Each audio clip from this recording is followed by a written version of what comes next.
Charles Eisenstein, welcome to the Plant Yourself podcast. Yeah, happy to be here, Howard. So I wanted to talk to you about your new book, Climate: A New Story. And I have to say, I've been immersed in it, and it's kind of reminded me of a whole bunch of really important things. Like I was going to write a a sales letter today for a service that I'm providing, and I hmm stopped because I realized I was coming at it from a wonky place. Like this book has just reminded me of so many truths. It's it's about climate, but it's about so much more. So I just want to start by thanking you. It feels like you've kind of helped me get back into the correct lane. Well, I'm very happy to hear that. Yeah, the I mean, I guess you know from reading the book that I think that the climate crisis is a symptom of something much deeper, and that much deeper something, call it the old story or whatever you want to call it, it infiltrates our minds and our habits and our relationships in every realm. So yeah, like totally, it affects how you conduct your business or your life. Yeah, and I realized as I'm reading it, like I've read all your other books. I think 2001 was your first, was the Yoga of Eating, around that. Around then, maybe yeah, a couple years after that, I think. Oh, '03 maybe. But I've Yeah. been reading your stuff since then. And every time I read another one of your books or attend a talk or listen to your podcast or visit your website or get one of your articles, it's like, oh yeah, I keep remembering that I forget to take this vitamin. Like it feels, it's of course it's not just you, but for some reason, I think maybe because we have similar backgrounds, the way you present these ideas can infiltrate my mind better than maybe like a Tibetan guru yogi or hmm a monk or something like that. Um, Yeah, because we're coming from the same cultural matrix. yeah, yeah, and your writing, I find it very reassuring and charming that you're arguing with yourself all the time in your books. You're hmm saying, like, as I write this other voice in my head is saying, bullshit, or this is Right. embarrassing. So let's start with, because I feel like it's the same. You're giving us the same insight throughout everything you've written in the last 16, 17 years, and it's about sort of the story of interbeing versus the story of separation. Can we just start there and lay that on the table?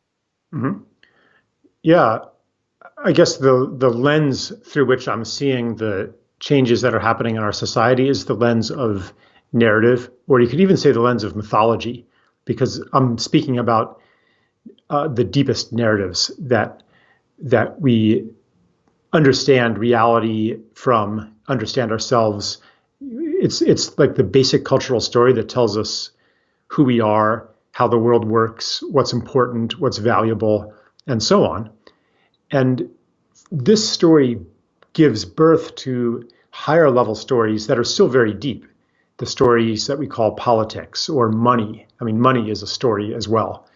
So yeah, and these stories, or I'll say these myths, the story of separation, for example, are reaching a point of metamorphosis, a point where they are um, giving way to a new story, or I would say a new and ancient story. So, yeah, the story of separation basically answers the deep questions of life by saying who you are is a separate individual.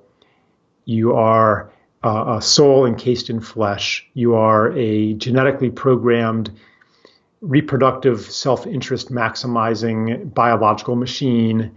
You are a mind looking out through the brain onto the world, but whatever it is, separate. And then from that, we see, like, from that, it naturally comes that your well-being comes through dominating the world outside of the separate self and out competing the other separate selves who are excuse me. Yeah, I can edit that out probably. I can. Um, yeah, and outcompeting the other separate selves who are also trying to maximize their self-interest. So if you want to succeed and be safe from natural forces and impose your intelligence onto the world, and collectively for humanity to impose our intelligence onto the world, then we have to perfect the technologies of control and the practices of domination. So all of that, all of the things that we castigate ourselves or society for, the damage that we're doing to the ecosystems, all of that is a natural outcome of the story that we are taking for granted as reality itself. And that story has never, the dominance of that story has never been total. There have always been, for example, esoteric traditions in religion that offer a different story. There have always been people on Earth, there still are people on Earth who hold a different story that's actually a lot older. And these lineages and these threads back into the past are kind of, you could say, these rhizomes that are ready now to give birth to the fruiting body of a new story, new to us, but actually very ancient. And I use Thich Nhat Hanh's word for it, the story of interbeing, which is, it goes beyond interdependency or interconnection, because interdependency or interconnection kind of says, yeah, we're separate, but we need each other conditionally to meet our needs. We need the forests to make oxygen. We need the other beings, otherwise we'll die. But interbeing says that we depend on them not only conditionally, but that their being is part of our being. And if a rainforest gets destroyed or if a species goes extinct, something within ourselves has died as well. And we become poorer, existentially poorer. So from the story of interbeing, we have a very different kind of technology, different medicine, different education, different economy, different politics. Like even in a personal relationship or in a community relationship, if you understand that you're not really separate, then it's no longer true that your good fortune comes at my expense. But we can understand that what's good for one is good for all, or we can understand that the full expression of your gifts is going to enrich me too. So I'm not saying that this is true in every situation, but it's a different lens, it's a different default perspective that is rising in our time. And so anyway, I'm sorry to go on so long, but basically what I do in my work is I look at these different institutions and systems, medicine, economy, technology, and so on, and say, what would they look like from the story of interbeing? Like if they were built on the understanding that we're not separate from each other, we're not separate from nature, then what would they look like? And how can we transition from the old story to the new story? Right. So I want to kind of, I want to jump somewhere that probably doesn't quite make sense to our listeners yet. So I'm gonna kind of stay a little bit linear, which is, what's the problem with the story of separation? Like we've had it for a long time. It just makes so much sense to me. It's like I look out the window and I see a bunch of things that aren't me. Yeah, and it's not that they are identical to you. It's more that who you are is the totality of the relationships between you and all of these things. And if you strip away all these relationships, then what's left is nothing but a point of attention. And so I could get more metaphysical about this, but basically, it's just to understand that you're connected to everything, and that also that you're not the only intelligence in the world, or that humans are not the only intelligence, but we are in a world that's full of beings, full of intelligence, full of consciousness, from on every level, the cosmos, the planet, even our bodies have an intelligence that's distinct from the intelligence of our minds. Our cells have an intelligence. And when we understand that, then, so just to apply it to healing, instead of trying to impose intelligence on a body that is just a machine, we can seek to unlock the intelligence that's already there, or feed it information that it needs in order to return to wholeness, that kind of thing. So, yeah, and I'll just say also that one reason that it's not that the story of separation is wrong. I would say that it's a very, very narrow spectrum, narrow band of the spectrum of reality. You can do amazing things from the story of separation. You can build skyscrapers. You can build nuclear weapons. I mean, you can do amazing things, but there's a limit to what you can do. We thought that we were going to be able to use reason, technology, and specifically the technologies of control to build a perfect society. And we would live in paradise by now. In the 1950s, the 1960s, this was an incredibly futuristic year. We were supposed to have robot servants and infinite lifespans and space colonies, and the world was going to look like the Jetsons by this time. And instead, we have an ecosphere that is degenerating. We have social degeneration. We have economic degeneration. Healthcare. I mean, lifespans aren't even increasing anymore in the United States. Not to mention levels of well-being and happiness. I mean, like something like 1 in 6 people in the U.S. is on psychiatric medication. It's look at the opioid crisis, the epidemic of suicide.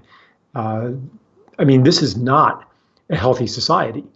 So the promise that goes back several centuries of that reason, science, technology are going to help us create a perfect world, that promise is wearing thin. And instead we see all these crises that are in fact birthed by the story of separation. The ecological crisis is a direct result of seeing ourselves as separate from nature. And what we do to nature isn't going to affect us.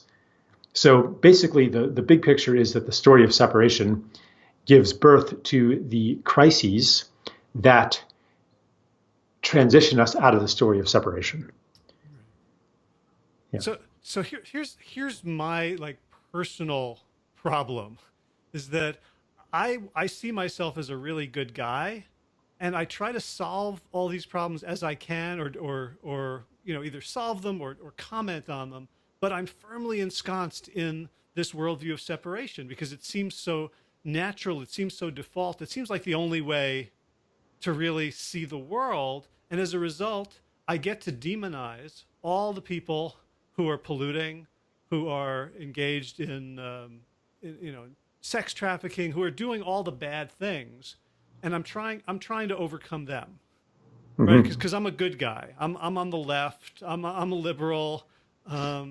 And so whenever I read one of your books or I hear you talk and then I post something on Facebook, everyone either thinks I'm evil or stupid. you know what I mean? Like you posted something. I posted something that you had written like 5 years ago about is feminism really about taking women and putting them in positions of power in this culture that still degrades the environment and oppresses brown people in third world countries?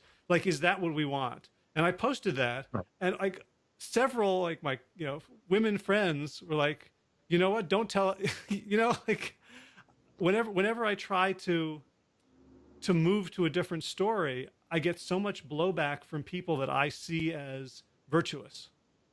Yeah, I remember that. I was just pointing out that I think I have that in my book too. That the original radical feminists of the 60s and 70s, they weren't just trying to keep the patriarchy, but put women in positions of power instead of men, to replace the men in the same system. They wanted a fundamentally different system, like a a non-patriarchal system.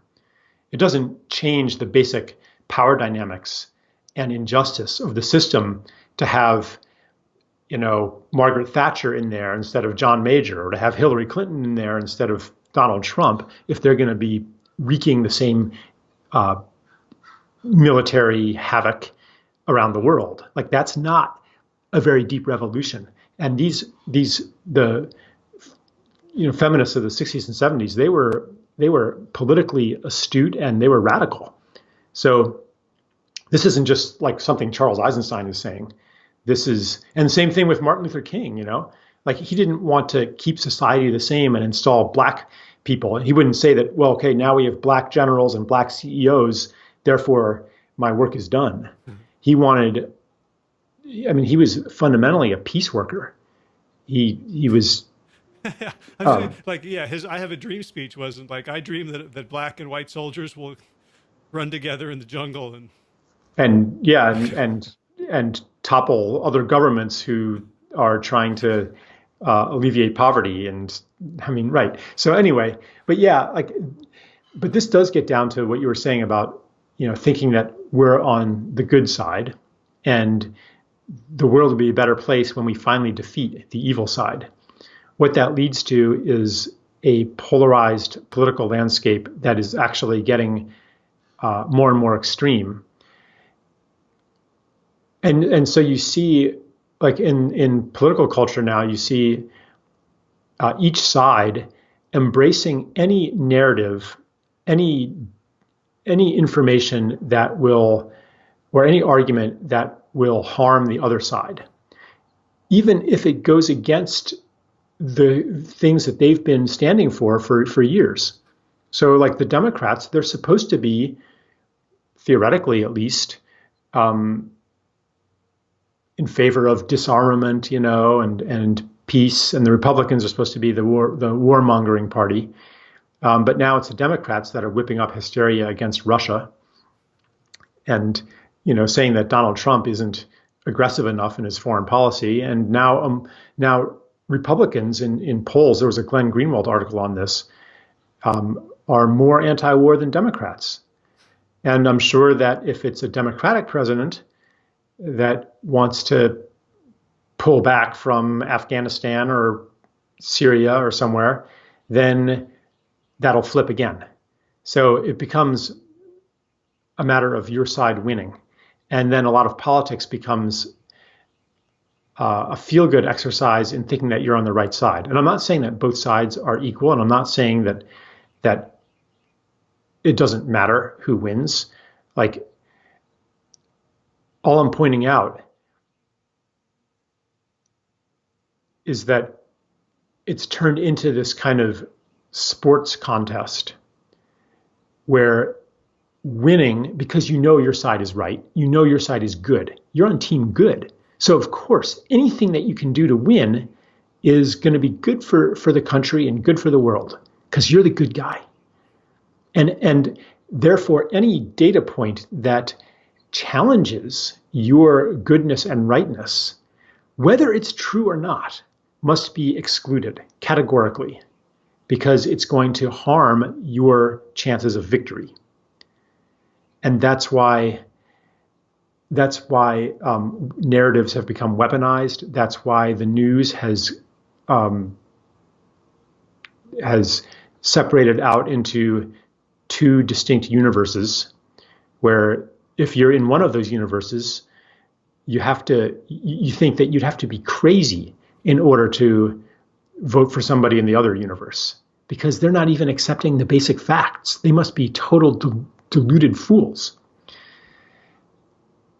It's I can say a lot more about it, but that's the situation. I think that's a good introduction to the topic of climate change.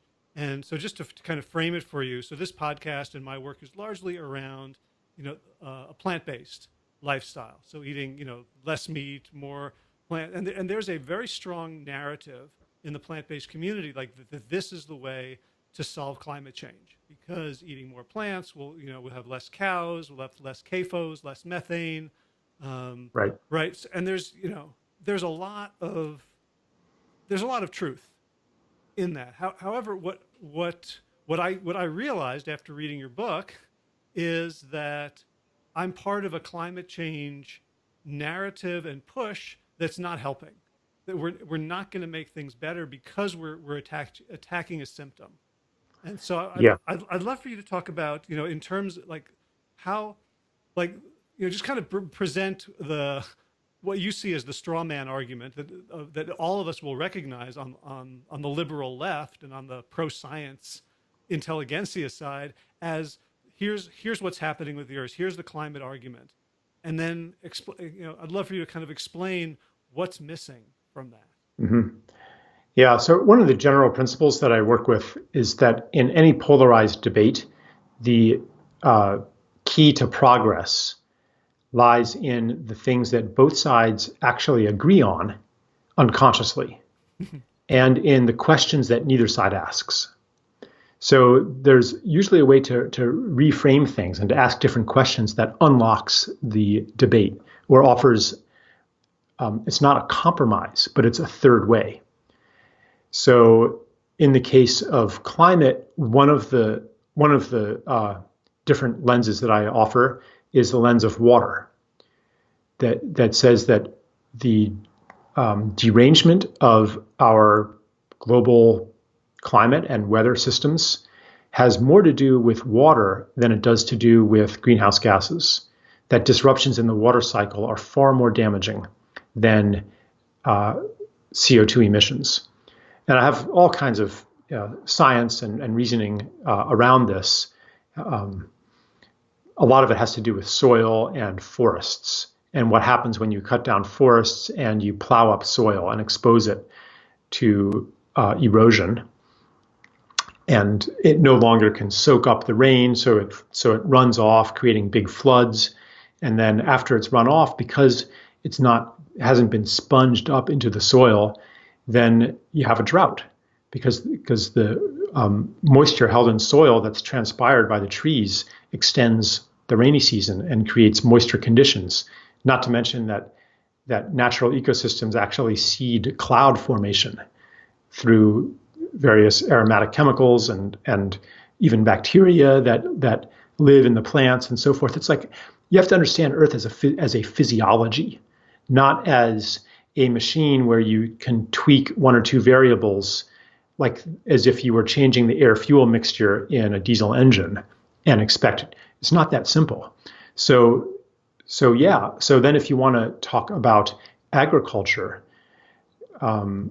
especially through the lens of water, but also to some extent, I mean, carbon's important too, because carbon equals soil. The word organic, as far as organic agriculture goes, that was invented, first used by J.I. Rodale. And why did he use the word organic? It refers to organic molecules, i.e. soil-containing molecules, carbon-containing molecules in the soil, increasing carbon content in the soil, building humus, building topsoil. That's what organic agriculture is supposed to be, not as it is today, where you have gigantic fields covered in plastic so that you don't have to use herbicides. Have you seen those? Like, that's organic, or hydroponic factories that don't even have any soil at all. I mean, yeah, I would prefer to eat that than something that's doused with Roundup, but it's not good for the environment. Whether it's raising vegetables or grain or meat, if you're harming the soil and you're harming the water, then you are harming the planet. And yeah, so what's the most damaging practices? They are industrial practices. So I would like to shift the conversation away from, meat versus vegan to industrial agriculture versus local agriculture, versus, industrial agriculture, commodity agriculture versus place-based agriculture, relational agriculture, community-based agriculture, where people are directly involved in the production of their food. That is actually a much deeper transition, I think, than just applying industrial methods to produce vegetables rather than meat. I mean,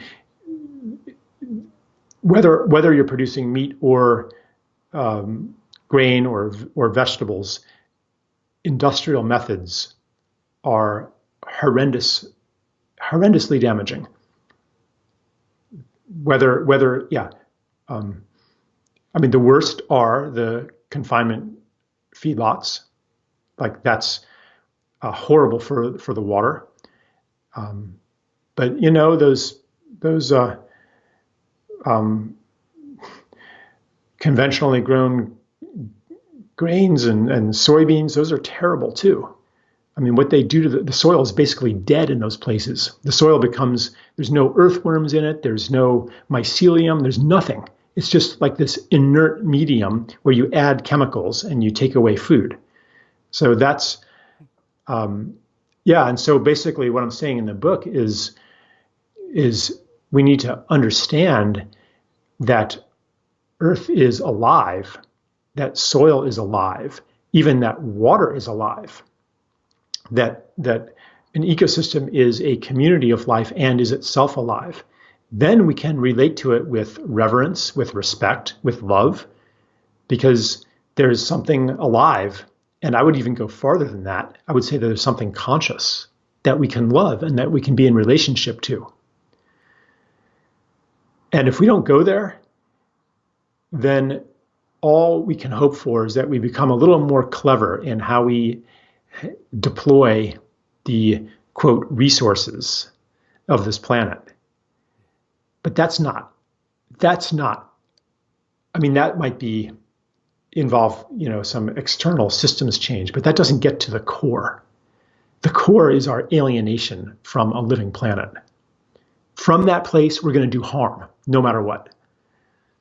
Right. And so, I mean, your chapter on, the spectrum, the climate change spectrum and beyond really blew me away. Because I think, in the chapter earlier, you talked about the key problem is reductionism, where we're trying to convert living things into numbers. We're trying to convert complex systems into the equivalent of diesel engines.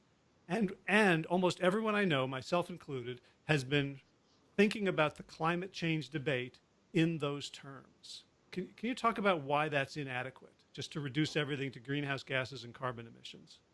Yeah, I mean, it's very attractive, because then all you have to do is set a carbon budget and you can evaluate every action and every policy based on how much carbon it's going to produce or how much carbon it's going to sequester.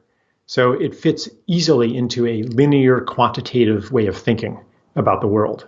The problem is, or one problem is, that it leaves out the things that we can't put a number on, which in the quantitative mind, well, that's okay. If you can't put a number on it, it's not real. What's important is to get those carbon numbers down. So then something like getting lead out of the water in Flint, Michigan, or banning Roundup, banning glyphosate. Like, how do you put a number on that? That's not gonna be as high a priority. Or saving the sea turtles. Or here's a big one for me lately, ending seismic testing and testing of Navy sonar in the ocean, which is deafening whales. Like whales or even like killing whales, giving them, it's so loud. It's like, it'd be like if I went into your neighborhood and set off 165 decibel air guns every 10 seconds, night and day for weeks and months at a time. That's how it is for the whales and the dolphins. Well, okay, we all think that that's bad, but it's not a threat to the planet, because what's the effect on carbon of those things? Put a number on that. So if we have numbers-based policy, then that kind of thing gets relegated to secondary status. It becomes a lower priority. But when you understand Earth as a living being, then you know that any harm to its organs, like the whales or the forests or the coral reefs, any harm to its organs is going to cause the planet to die of organ failure, or it's going to reduce the resiliency of the planet. And so from that perspective, wow, we better stop that seismic testing because the whales can't communicate anymore. It's like they stop singing. What's the carbon score of that? I mean, actually, it probably does affect carbon because everything is interconnected. And now if the whales are deafened, they can't coordinate their migrations anymore and bring nutrients from their feeding grounds to their birthing grounds. They transfer enormous amount of nutrients that allow life to thrive in the places where they give birth. So actually whales are part of a nutrient transport system and part of a marine physiology. And so they bring the nutrients, and then kelp can grow and shellfish can grow, and they sequester carbon through their shells. So you could say, well, actually whales do have a carbon score. Sure, but it's unpredictable. Right, you can't. Right. It's like that stuff when they returned the wolves to Yellowstone, and they just like all the downstream benefits that no one was predicting. Right. So that's right. So I think that we need an ecological, holistic understanding as a guide to our collective choices, and not a carbon budget.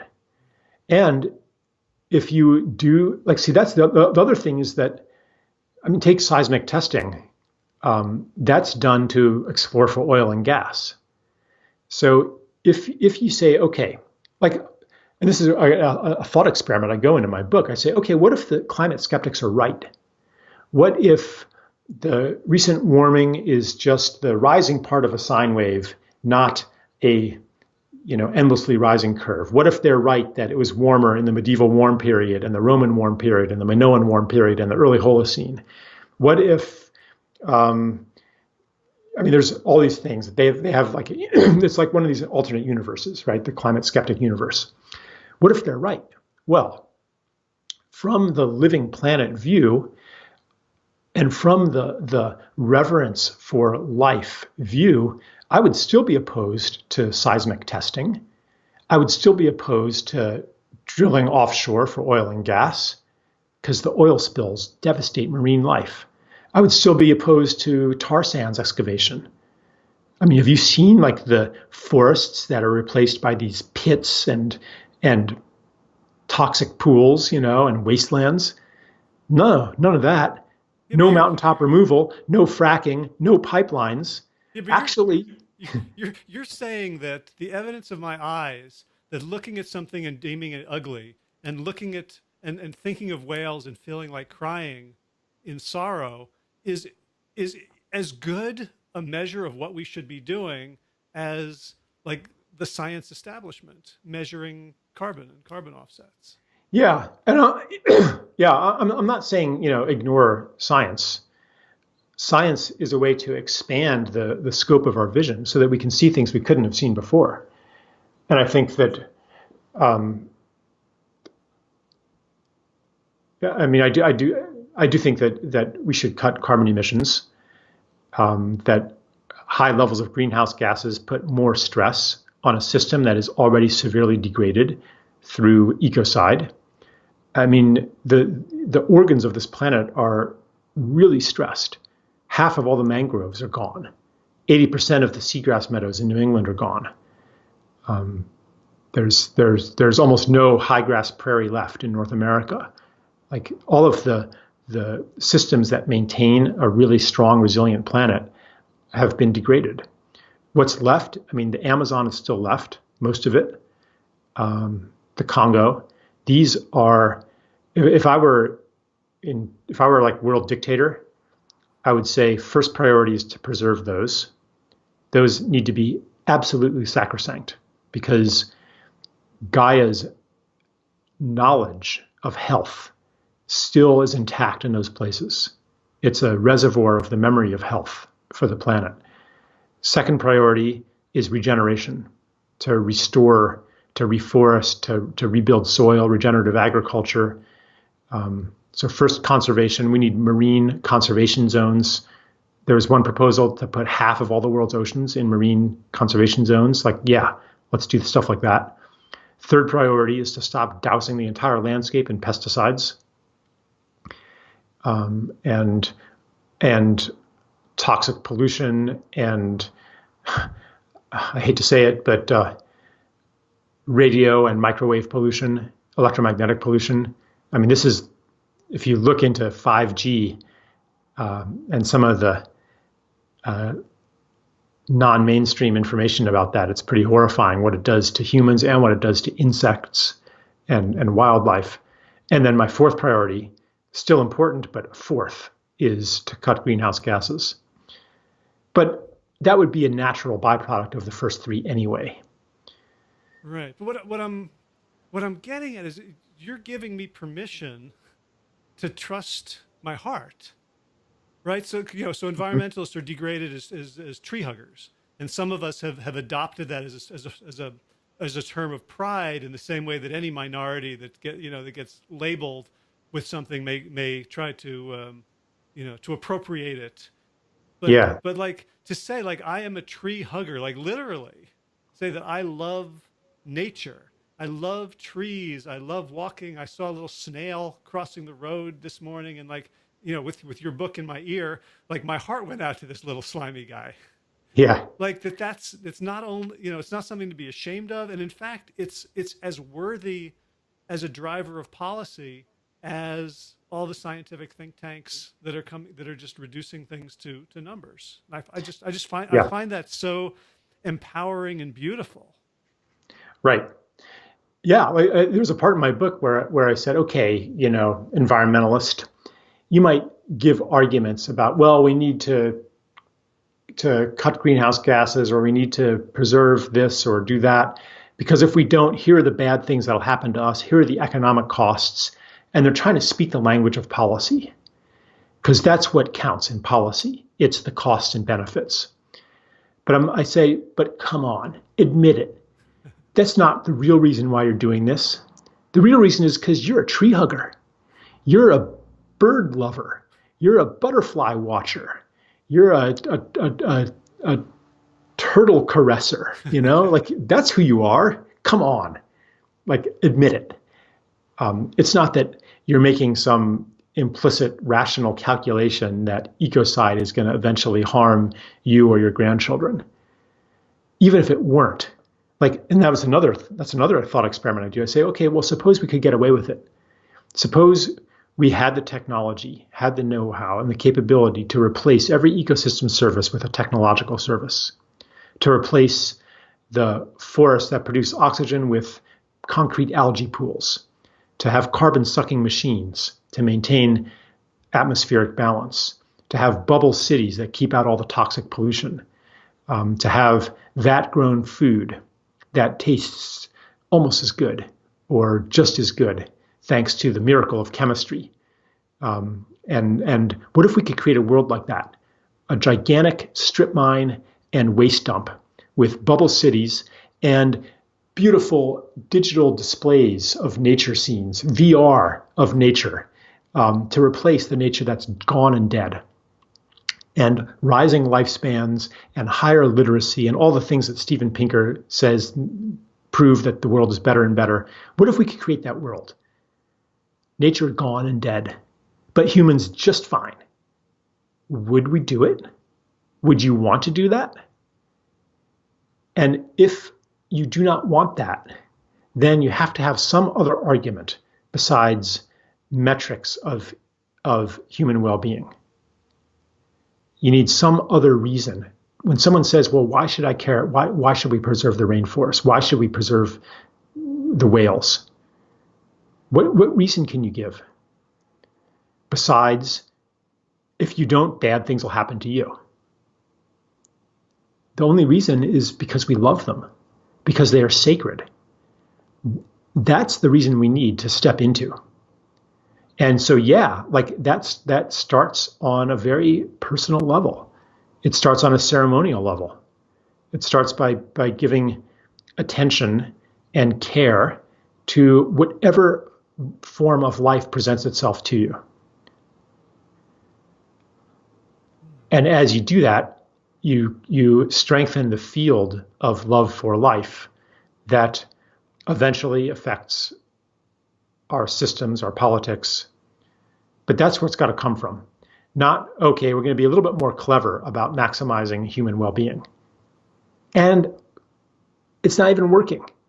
Yeah, we have higher lifespans. We have higher literacy. We have higher GDP. We have more floor space per capita, twice as much as 2 generations ago. So we're better off, right?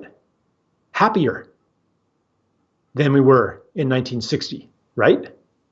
No, it's not even working. And the reason is that we are not separate from the rest of life. Even if we can insulate ourselves from the consequences that we can measure, the unmeasurable consequences still get in under our fortress walls, and we're miserable. Well, and you begin the book by pointing out that the consensus narrative from the left is that we're addicted to fossil fuels. Yeah. And you jump on that word addiction and take it very literally and say, like, what, addiction is something that we do to make up for some deep lack. Yeah. Right. So, right. So that, yeah. So, and I could, and you have this, this paragraph that you quote from your previous book, the More Beautiful World Our Hearts Know Is Possible, that like had me, I was trying to read it to my wife and I was like, crying, trying to get the words out. I'm not finding it in the, I didn't write down what page it was on, but how much, basically you start out, how much ugly do we need to compensate for a loss of beauty? How many adventure movies do we have to watch to compensate for a lack of true adventure in our lives? Mm-hmm. Right? Like the addiction, right. The whole addiction model of addictive food or drugs or sex or work is based on the fact that we're, it's infinite because we're never going to meet our needs. We're never going to get our need for vitamin C from M&Ms. Right. And so talk about what you think the need is that we are fueling with our addictions to fuel. Yeah. You know what? Maybe I'll go grab that that passage. Okay. I could probably find it online very quickly. Here it is, page 2. Oh, you got it. Page 209. Okay. And and I was reading just to bookend it. The two parts of the book that have that pierced me was that paragraph, which obviously I read 6 years ago, but it didn't stick in the same way. And the woman in India who was talking about what happened when her family became wealthy. Mm-hmm. And everybody moved away and there was no one to hear the couples argue and there was no one for the children to play with now that they all had their own homes and they had higher standards of living. And like those two were sort of the narratives that broke my heart. Yeah. According to every metric, that woman's family's better off. They each have their own house. They have more floor space per family member. They have higher income. They're producing and purchasing more goods and services. They all now have access to childcare, and they can all pay for childcare. But when she was growing up, they didn't need to pay for childcare because there were dozens of kids in the household. This extended family. They always had playmates. There was no such thing as a play date. There was no such thing as boredom. And they had free reign of the outdoors around them. That was their territory. That was their turf. So, yeah, it illustrates the problem with metrics is that it leaves out the things that you can't measure, that are unmeasurable, or that you simply choose not to measure because it's inconvenient. Like usually what's measured are the things that contribute to the interests of the people doing the measuring, the things that they think are important. And who gets left out? And those who are. And as you said, like what we don't measure could be defined as our shadow.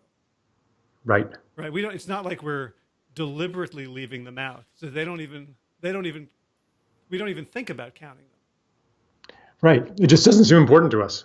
Like we don't even know to measure it. Right. Um, I was with a woman recently who works with one of the Kogi mamas. You know, the Kogi are this um, indigenous nation in Colombia um, that are very, very, very traditional in their practices, and they call themselves elder brother, and us younger brother, and they're like, younger brother is messing things up here. We need to teach him some things about how to run a planet, you know.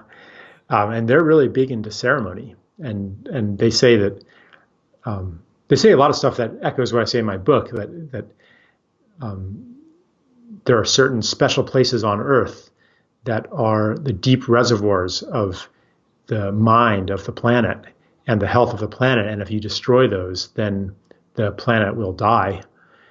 They also speak a lot about ceremony and the importance of doing the right ceremonies in sacred places on Earth, or places where there's been trauma, places that need healing. So one of them was out in California, and he's like, this is a few years ago. He's like, you better do some ceremonies here, here, and here, because if you don't, there are going to be really bad fires. And his words were not heeded, and turns out there were really bad fires. And he came back the next year and he said, you have to do ceremonies here, here, and here, or the fires will even be worse next year. And that came true too. And then he came again, said the same thing. And they're like, how could it be any worse? And then this year there was the campfire that was even worse. So like this, and I've heard other indigenous people speak in this way too, basically saying that humans and the rest of the planet have a covenant that is maintained through ceremony and maintained through respectful relations with other beings. And the Gaia's part of the deal is to maintain a macro environment that's suitable for human habitation. And if we break our end of the deal, then the other end of the deal will not be upheld either. And we'll have climate derangement, fires, droughts, floods, and so forth. Like I've heard many indigenous people from totally different, I've heard Dogon people say pretty much the same thing. So, you know, you can translate whale well-being into the language of science. It's a lot harder to translate the beliefs of the Kogi or the Dogon into quantitative language. But it sure speaks to me and invites me, and I could say more that you know, having a intimate, sacred relationship with other beings, it meets a deep need that, to return to the addiction metaphor, that if that need isn't met, then we compensate through consumption. There's a kind of a security in being enmeshed in a web of belonging, in community, in relation to nature, soil, plants, animals, the seasons, that makes us feel at home in the world. And that feeling of, and that's a deep kind of security. If you don't have that, you're going to be anxious. You're going to be depressed. You're going to always be hungry for something. You're going to be hungry for a bigger bank account, for more money, more security, more investments. But how much to maybe you want to read that little passage, like how much money do you need to have the kind of security that comes through deep relationships? No amount is enough. Right. And I'm just thinking, I'll get to that paragraph, but I'm thinking like, you know, in my work, I teach people how to be healthy. And of course, people come to me largely because they want to lose weight, which is, you know, sort of it's a numerical thing. And people do all sorts of things to lose weight. And a lot of them work, from, you know, cocaine to, you know, crazy diets to restriction. You know, they work for a while, and but I'm trying to teach people, like, it's about, if you do the things that will make you healthy, the weight will be an afterthought. It will be an accidental or incidental side effect. And I think you're saying the same thing about these Kogi ceremonies, that if your come from is we need to reduce greenhouse gases, we need to lower the temperature of the earth. Yeah, but if all we're doing is that, then we're going to manipulate ecosystems. We're going to destroy land and displace peasants to put up biofuel. We're going to put up more dams. We're going to, but Right. but if our goal is the health and the healing and the unity and beauty of the planet, then the carbon emissions are going to go down naturally without us making that the only thing that matters. Right. And if we don't do that stuff, then no matter how hard we try, we're not going to bring carbon emissions down. We've been trying since 1992 to bring them down. They're more than 50% higher than they were in 1992. We're swimming against the tide. Basically, we have a system that only works with increasing consumption, only works economically, only works psychologically because of these unmet needs that we have for community, intimacy, relationship, authenticity, belonging, and so forth. So we maintain those, but then we try to limit the addictive meeting of those needs with a carbon tax or something like that. We haven't even done that. Like it's impossible, I think, to bring down carbon emissions when we live in a system that requires more and more consumption for its maintenance. Well, I'm not willing to have a lower standard of living, right? Just and I think what you're saying is like we're thinking about this in terms of, well, we've got to we're screwed. We have to downsize. We Right. need to have smaller. Like I need to have less of a life. And when you describe this woman in India, like, God, would I love a compound with hundreds of Right. of beloveds that I know, and cranky uncles that I can't stand, but just to be embedded, like to have that safety, to feel a living planet under my feet. I would probably give up my noise canceling headset and my Right. iPad. Yeah, like that's a good example. Do you need a noise canceling headset if you live somewhere where you don't hear highway noise and traffic and airplanes, but instead you hear birds and children playing and the crickets? You don't want noise canceling headsets then. Right. So basically we created a situation where we need more and more technology to insulate ourselves from the effects of all that technology. I mean, the same thing in the health food thing, you import pristine supplements from Iceland or from wherever, like these fancy minerals and things like that. You need that when the soil has been so depleted, and when we're cut off from deep relationships to plants, where we would know how to nourish ourselves on subtle levels. Fighting the symptom while letting the disease progress. That's what we're doing as a society. And the other thing you point out is that if we're using the language of self-interest and we're using carbon taxes and credits and basically bribes and threats, carrots and sticks, the way we always do in the story of separation, then we're just going to get a society that's doing just enough to not get caught. The same way you described, like, okay, I'm gonna treat my child like an automaton and make sure he has the proper nutrient, quantities and the proper warmth, proper ambient temperature, as opposed to this boy I love. Right. Yeah, I mean that's just the way that this is an outgrowth of the story of separation. You find a cause to attack, something that's causing the problem. So you gave the example of weight loss. This is really similar to the mindset of carbon fundamentalism. It's calorie fundamentalism. So that in that mindset, the way to lose weight is to eat less or burn more calories. Just like the way to have a healthy climate is to emit less or sequester more. Same logic. But it's not asked, well, why am I eating more than I need? What are the conditions for this excess consumption?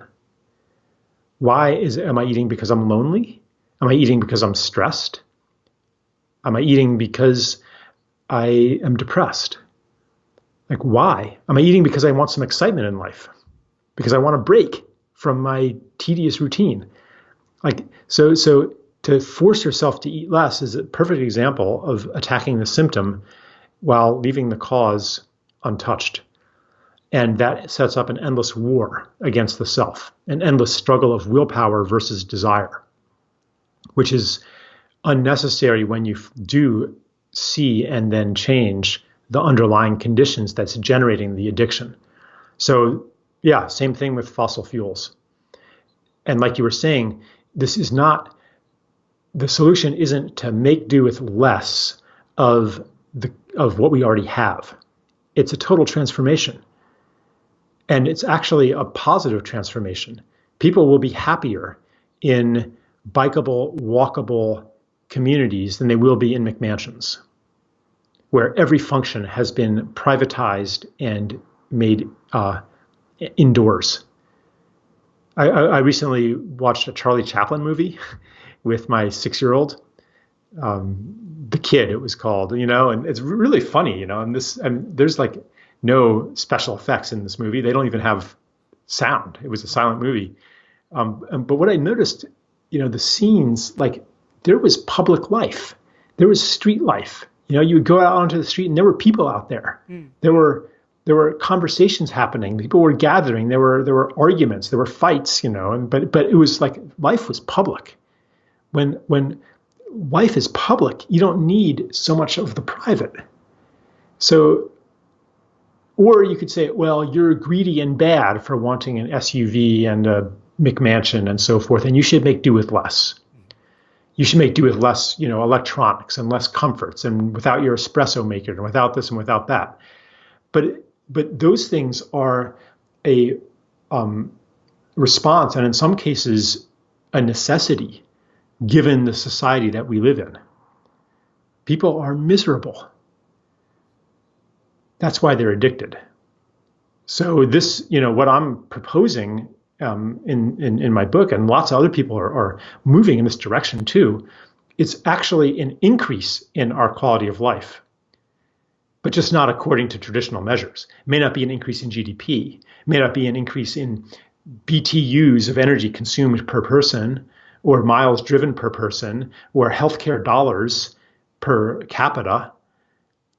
But I mean, you're in the alternative health field. You know that the things that you teach and practice do not require higher expenditures of GDP per capita. Yeah, I have a startup where we're trying to tell people that you can spend less, and we're having a really like to me the argument is, even from a completely self-interested point of view, is like, hey, if you bring us in, we'll teach your people how to be healthier, we'll get them off their meds, we'll have less reliance, and people, it's like there's a brick wall of understanding.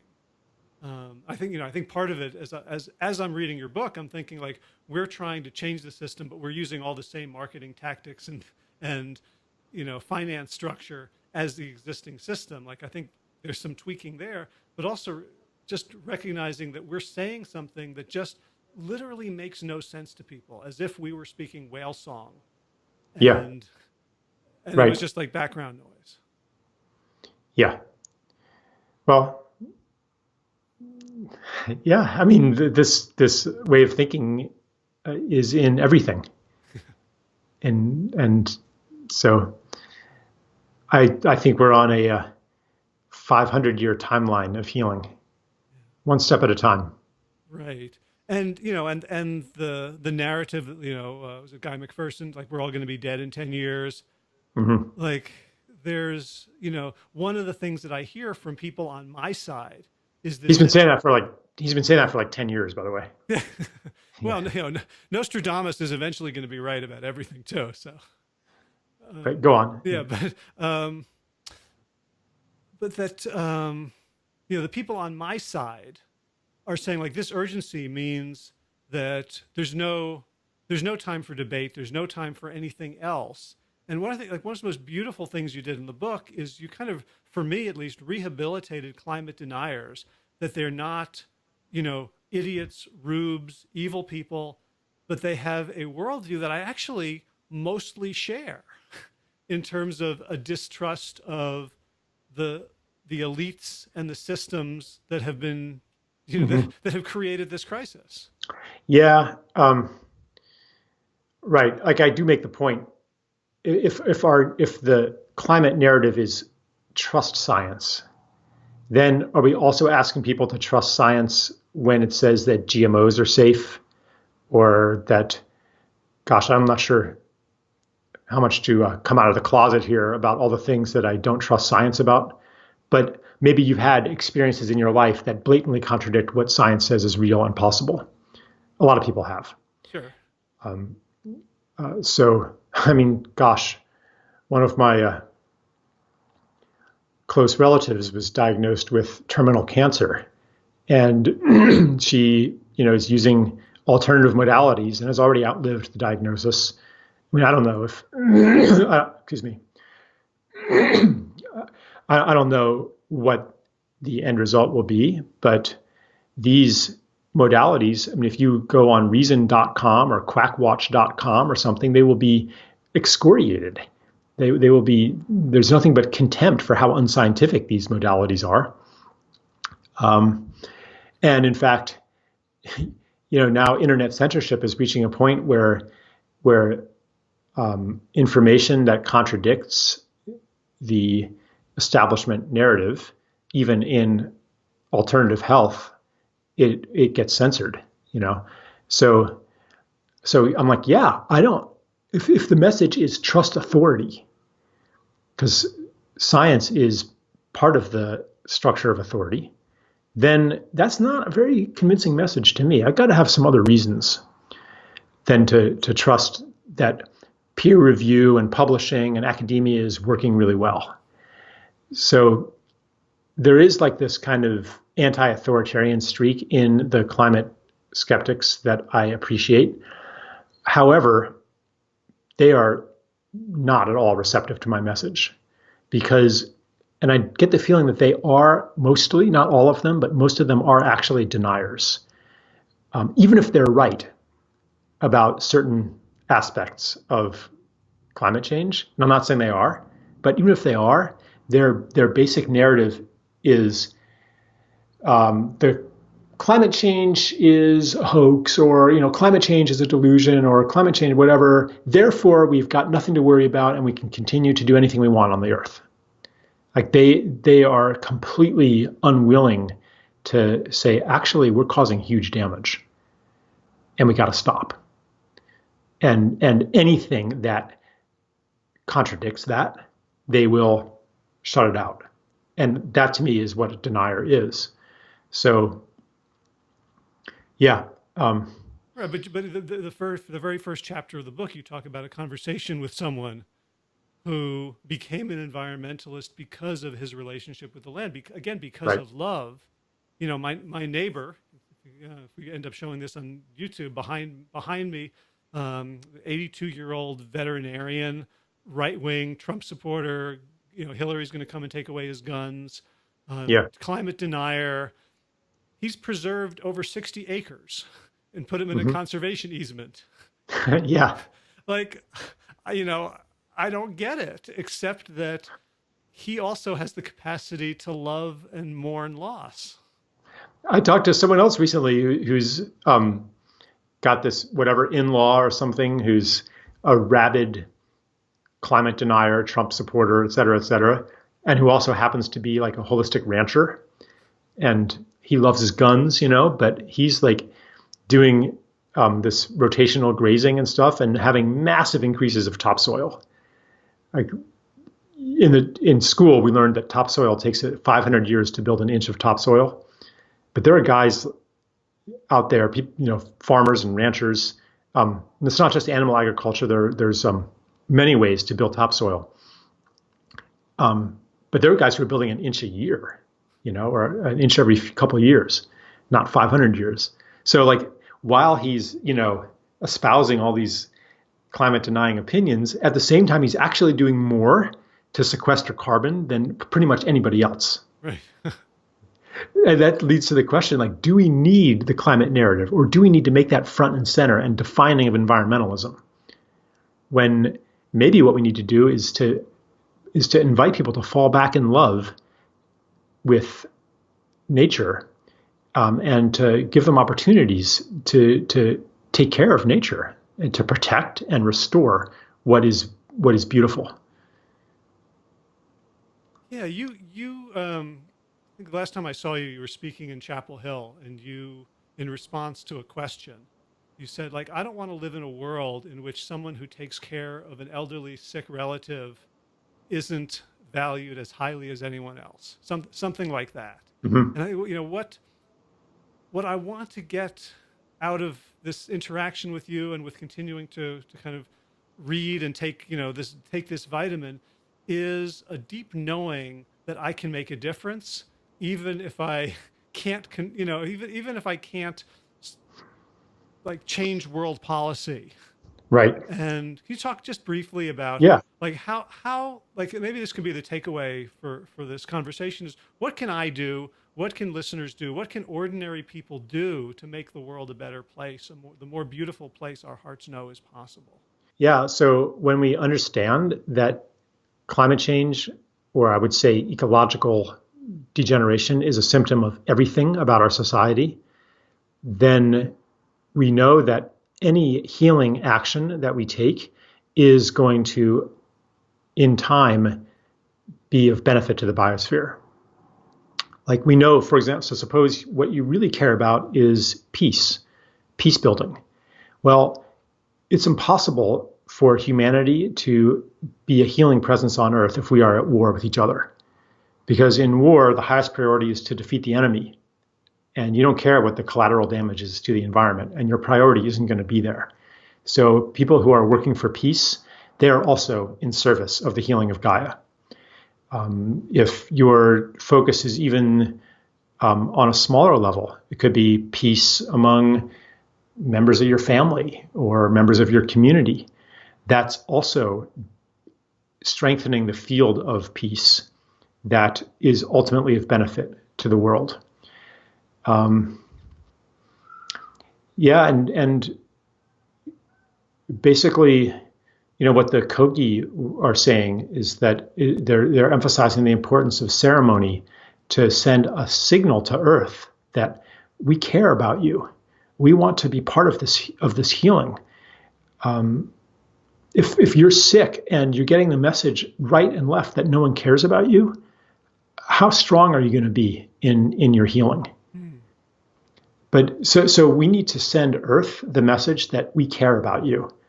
Even if the rational mind says, well, if I plant a permaculture garden, that's not going to scale. That's not going to go viral. That's not going to change public policy. So what good does it do?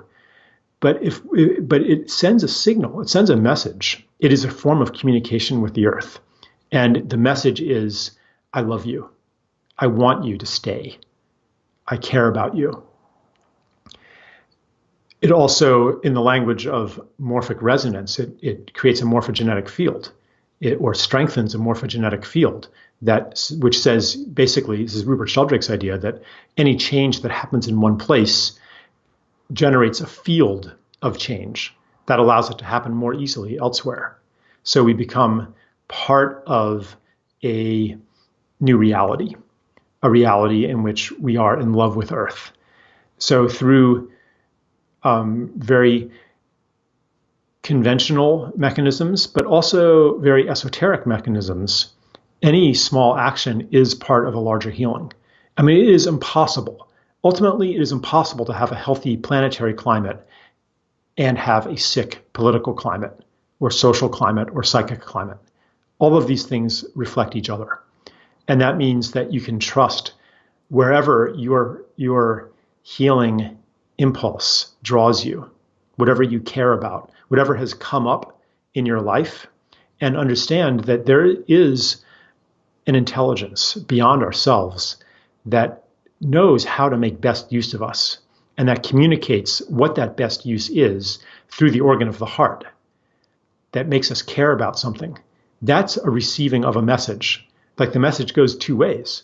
So Gaia is communicating to us, or the totality of life is communicating to us as well, through the function of what pierces us, what makes us care, what makes us want to devote our gifts to another being. Like we can trust that we've been put in just the place that we're needed in order to be part of planetary healing. Yeah. So that gets rid of a lot of second guessing, right? Which, Yeah. right, that's like my, my second job is like, well, I should like I read, Bessel van der Kolk, and I'm like, well, I really should do trauma work, Right. and then I read, an environmentalist, like, oh no, I've got to be on Sea Shepherd, like Right. there's always somewhere else for me to be that's more important, as opposed to like that trust is, I think it's an analog of trusting, like the earth is going to give me the food I need and the connection I need, and my community is going to give me the love and support and direction that I need. That and one of the things I love that you say in the book is that there's this view that, well, the earth will be fine without us. Like, okay, well, we are going away, but we deserve to. It's like, tough titty for you. You fucked it up, and now the world is going to go back to Eden eventually. And you point out, Right. like, no, that's another form of exceptionalism, that somehow humans Yeah. aren't needed here. Yeah. In the news recently, there's been this guy in India who's suing his parents for giving birth to him without his consent. Did you read about I that? think I saw something like that. Yeah. And where he's coming from is humans are a scourge on this planet. There's too many of us. So he feels guilty, but he can't help being born. So it's his parents' fault. He didn't consent to that. So basically, it's coming from this guilt at being here on Earth. And what I would say to him, if I had the chance, I would say humans, at least in civilization, have been a scourge on the planet, but we don't have to be. Human impact doesn't have to be negative. There have been cultures that understood themselves to be caretakers of the land, servants of the land. And we could transition collectively into a relationship where we understand our purpose is to serve the healing and the evolution of Gaia, and to say, what is the dream of this earth, and how do we participate in that? How do we serve that? And to trust that the planet produced us with all of our gifts for a reason, that we're not nature's one accident, the one bad species, and nature fucked up and made humans.